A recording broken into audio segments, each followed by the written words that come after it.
याद रखिए, इस्लाम सच्चा मजहब ही गालिब होगा दुनिया पे, उसी को गालिब करेंगे सारे मुसलमान सच्चे वेद को मानने वाले हैं। और मैं उनके पास ही आया हूँ, और सारे यहूदियों को, ईसाइयों को, हिंदुओं को सच्चे ब्राह्मण यानी मुसलमान होना पड़ेगा, करीब बचने का कोई चांस नहीं है। अब आप लोग समझेंगे, बाज़ लोग ये समझेंगे कि मैं हिंदुइज्म का दुश्मन हूँ या ईसाइयों का या यहूदियों का, तो बात गलत है। मैं दुश्मन हूँ आपकी झूठ का, क्योंकि आपके पास जो वेद रखा हुआ है आपने उसे सही तरीके से माना नहीं। आप ये भूल गए कि असली आखिरी मेहदी अलैहिस्सलाम जो आने वाले हैं, कल की अवतार आखिरी, वो आखिरी सच्चे वेद में आने वाले थे, वेद को मानने वाले ग्रुप में आने वाले थे, सच्चे ब्राह्मणों में आने वाले थे, जो मैं आ चुका हूँ। लिहाजा मैं उन सच्चे लोगों का दोस्त हूँ जो सच्चाई पसंद करते हैं। याद रखो, निर्गुणा ब्रह्मा ओम निराकार जिसने पहले वेद दिया था, वो ये नहीं भूल गया कि 150 करोड़ मुसलमान भी इंतजार कर रहे हैं, जिनके पास लिखा हुआ है नई वेद में, और उनके पास नई भविष्यवाणी में लिखा हुआ है कि कल की अवतार आखिरी मसीहा मुसलमानों में, आखिरी वेद के मानने वालों में जन्म लेगा। तो क्या ओम निर्गुणा ब्रह्मा धोखा करता 150 करोड़ मुसलमानों के साथ?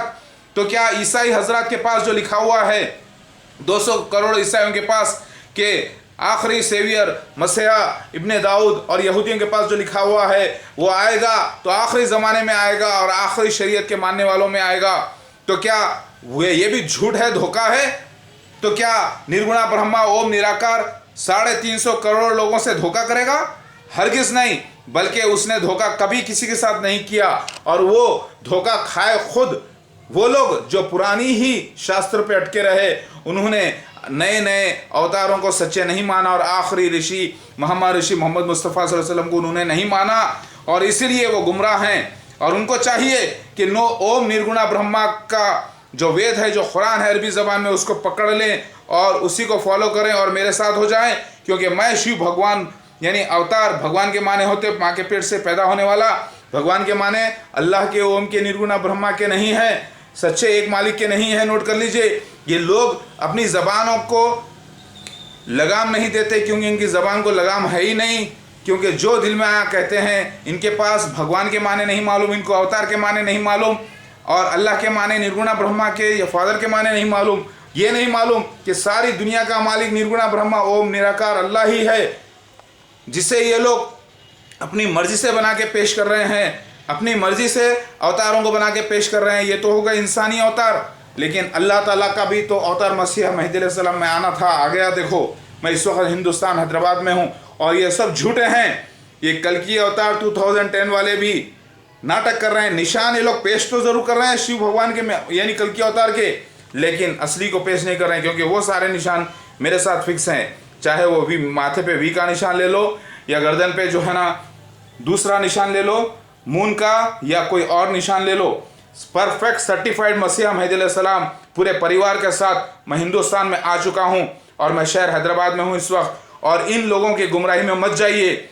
अगर कोई आदमी चौरास्ते पर बैठ रहा है, 10 दिन से खाना नहीं खाया और अल्लाहू अल्लाहू करते बैठा है, तो भी मत जाइए, क्योंकि शरीयत के मुताबिक 5 वक्त नमाज पढ़ना फ़र्ज़ है हर मोमिन पर, हर बिलीवर पर। ये नया वेद में ओम निर्गुणा ब्रह्मा यानी निराकार ने, सच्चे बादशाह ने, यानी यानी अकाल पुरख ने, यानी अल्लाह ताला ने सच्चा बयान कर दिया है।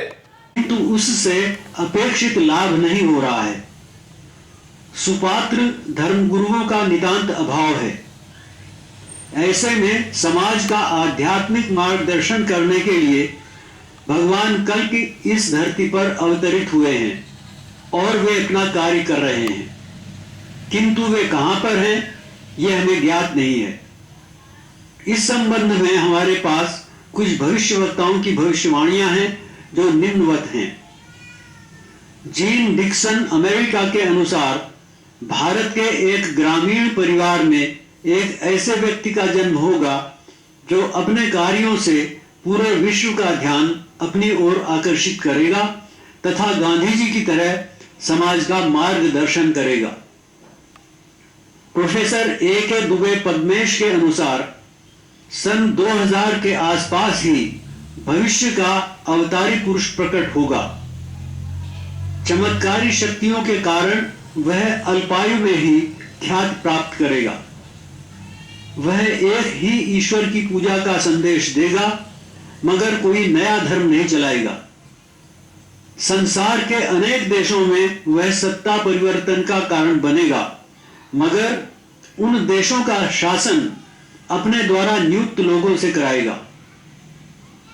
आर्थर चार्ल्स क्लार्क के अनुसार सन 1981 तक भारत अपने आप में शक्तिशाली हो जाएगा तथा वहां से एक ऐसी जबरदस्त विचार क्रांति उठेगी जो पूरे विश्व को प्रभावित करेगी। भारत के धर्म और अध्यात्म को पूरा विश्व स्वीकार करेगा। प्रोफेसर हरार के अनुसार भारत में एक ऐसा व्यक्ति पैदा हो गया है जो आने वाले समय में विश्व का मार्गदर्शक बनेगा।